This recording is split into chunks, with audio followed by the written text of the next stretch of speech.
Hi guys, the Metal Maniac back again, and in this video I'm going to be listing off my top 5 favorite metal movies. Now, this is sort of a both hard and easy list to make. Easy because I knew straight away what my top 5 was. Now, originally I was going to do a top 10, and this was the difficult part. So there aren't a lot of really good metal movies. There's really only at least 5, in my opinion, that are actually worth watching. Most metal movies are like really poorly made and just are just trash, honestly. But there are 5 in particular that are amazing, and so that's why I originally was gonna do a top 10, but it's just become a top 5 now. But yeah. So, starting off my top 5, at number 5 is Bill and Ted's Excellent Adventure. Now, I love this movie. This is one of my favorite movies of all time, but I put this only at number 5 for a few reasons. First up, it's not really that much of a metal movie. Um, it it has some, I guess, metal songs.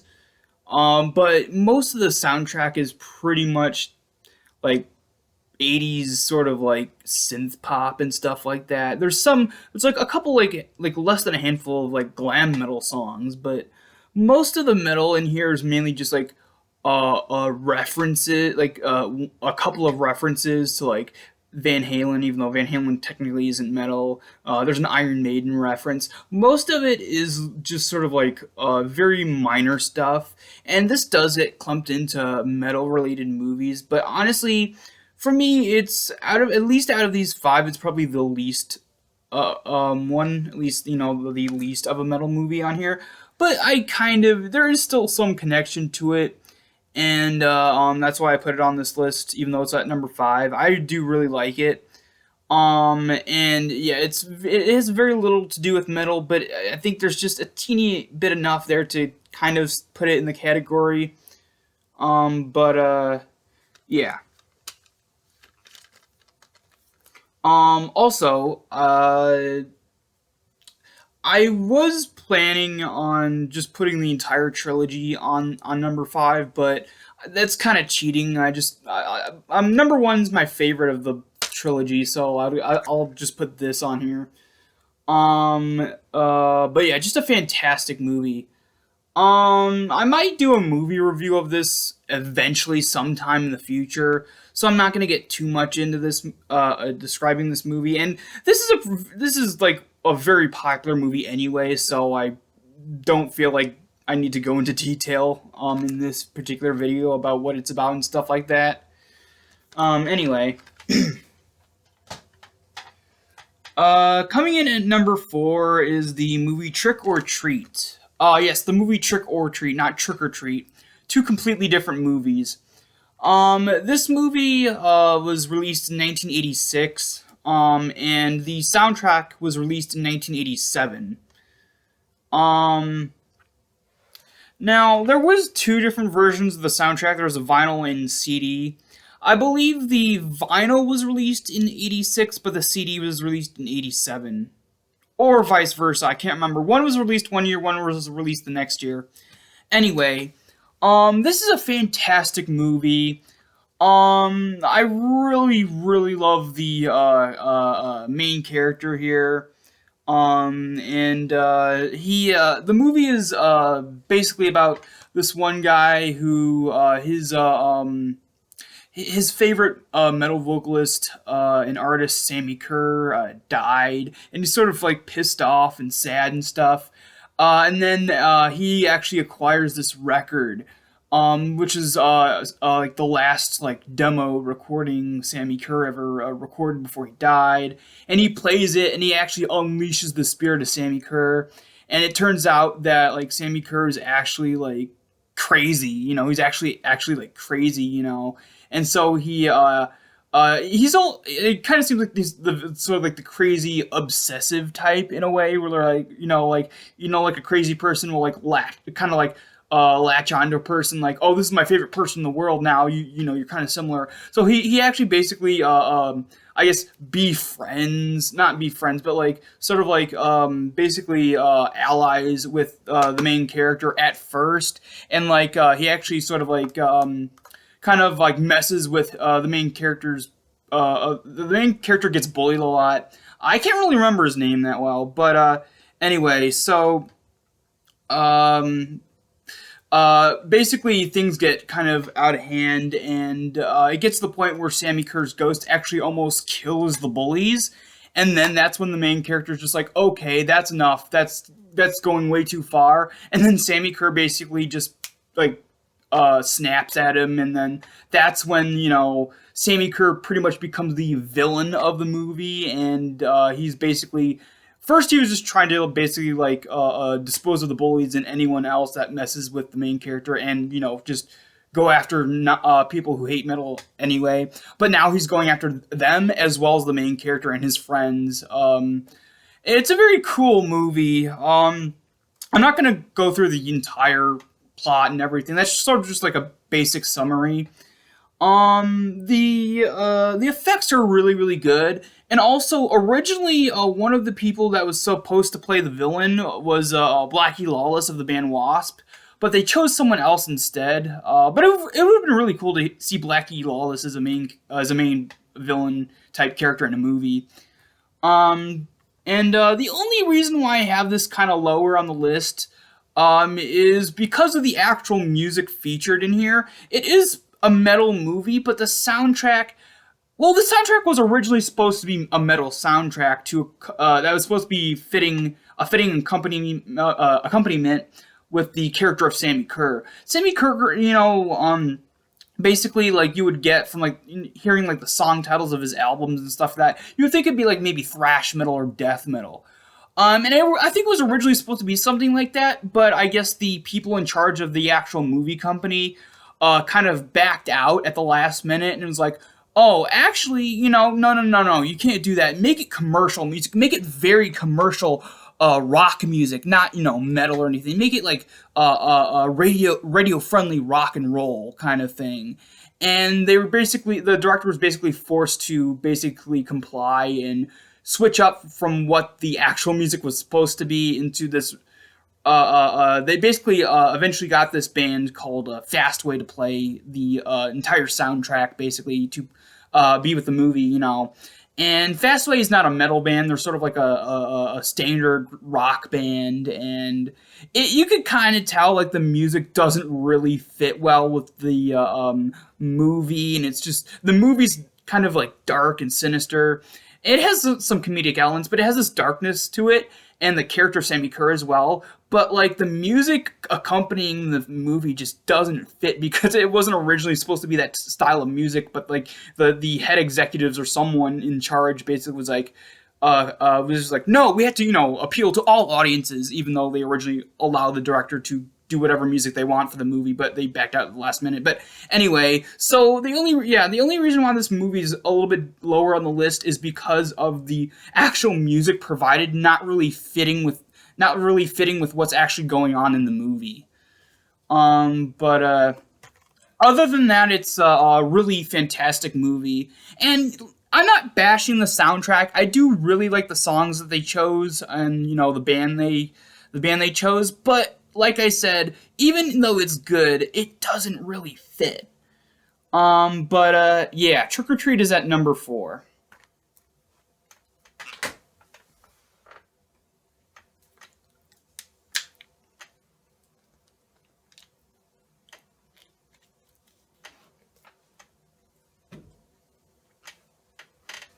All right. Number 3 is a very controversial one. Because most people hate this movie, but I actually really enjoy it. Number 3 is Lords of Chaos. Of course, the vastly inaccurate representation of what happened with Mayhem. Although the book itself with the same title is actually way more inaccurate. Yeah, a lot of people bash this movie for not being accurate, but it's not supposed to be. And even the movie poster, which is actually the cover of the movie case as well. It specifically says based on truth and lies. It's not supposed to be 100% accurate. It's just supposed to be like uh, a rough, sort of loose representation put into movie form, and for for people to just enjoy as a movie. You know, there are some things that are close to being accurate, or somewhat accurate, or even very accurate, especially with the portrayal of Dead. Even though he's not in the movie that much, only at the very beginning.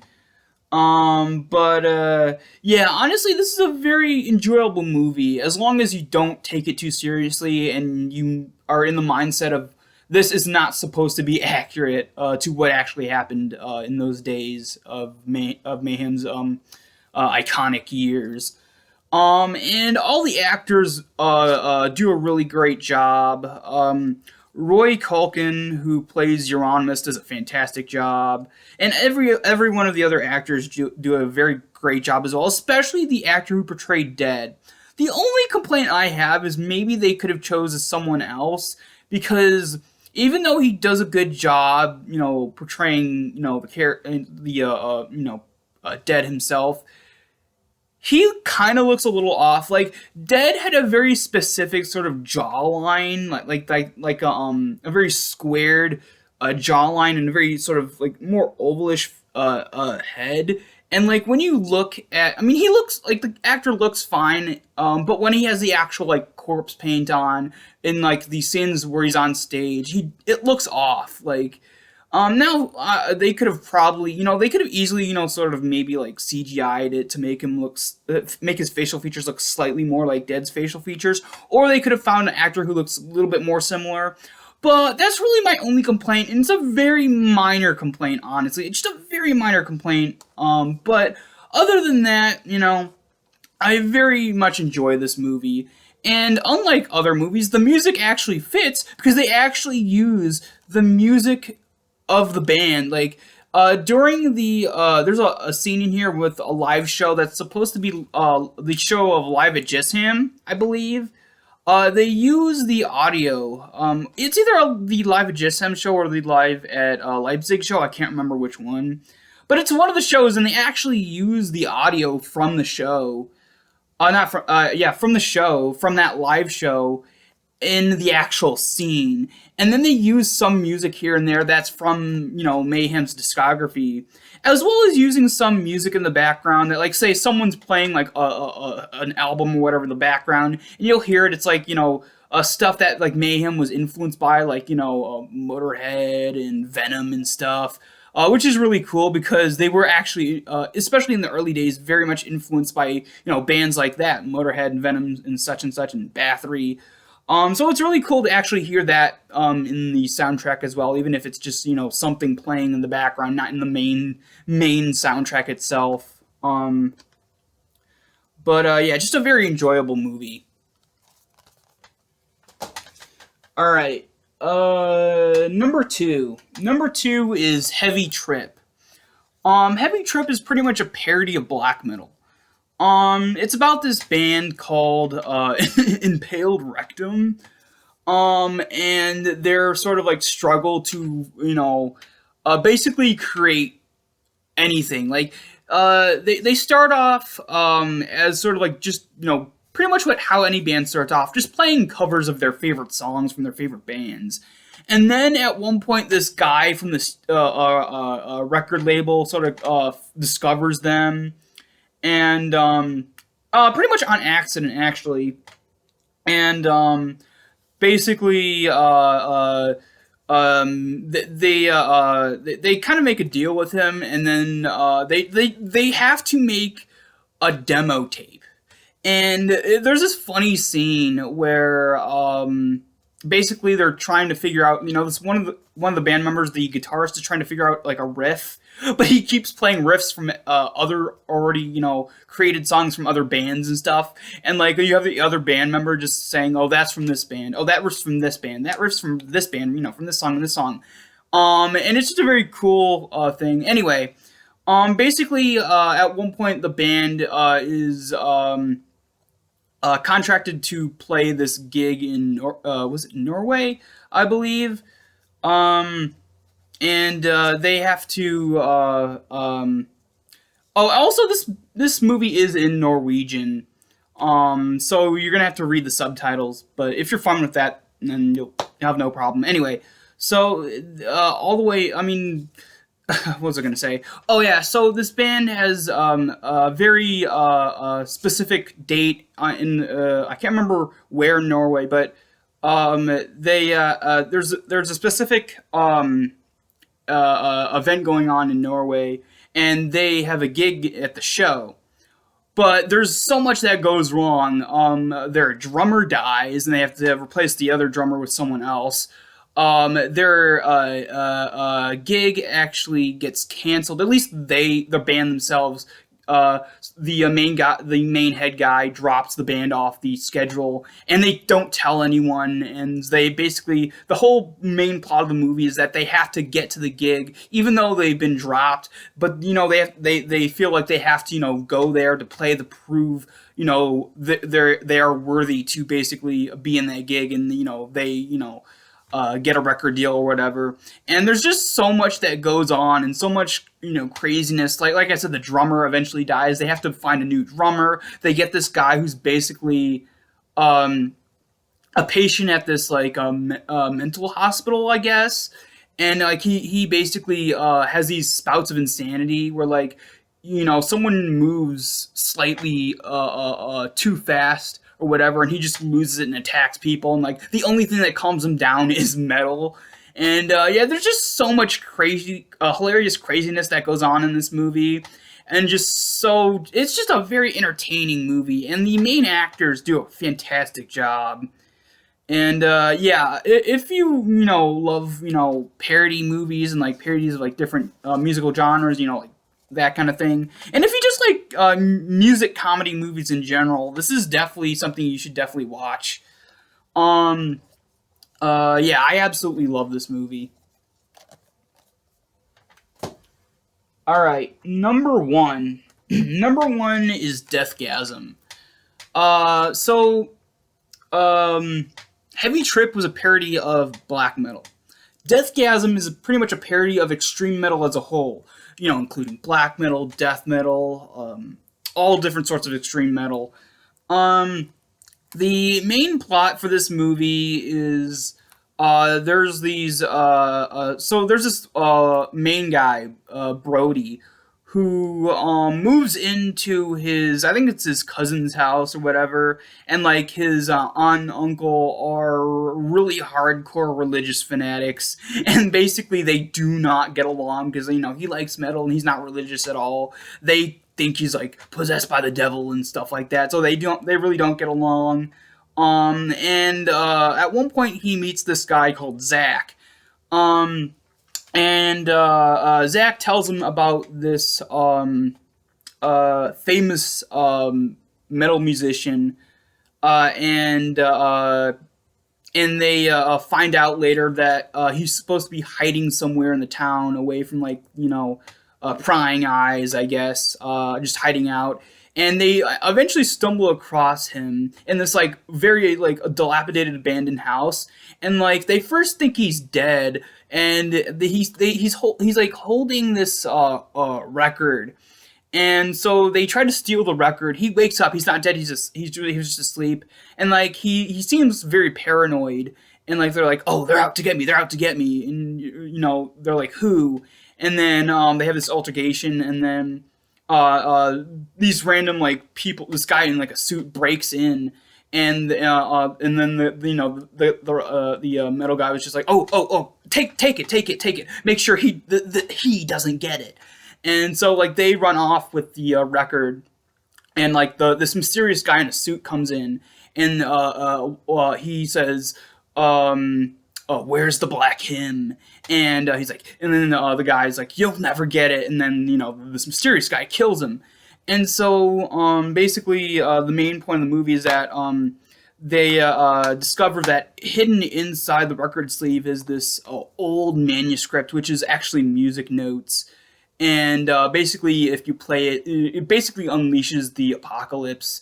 And so the whole rest of the movie, the main character, the two main characters, and a bunch of friends basically have to stop an apocalypse, which includes possessions, a demonic army, and this main evil demonic creature that possesses someone and takes over the world. Basically they have to stop the apocalypse, and it's just a very really cool movie. It's just an awesome movie, and I'm not gonna spoil every little detail. You should definitely watch it. But yeah, it's just awesome.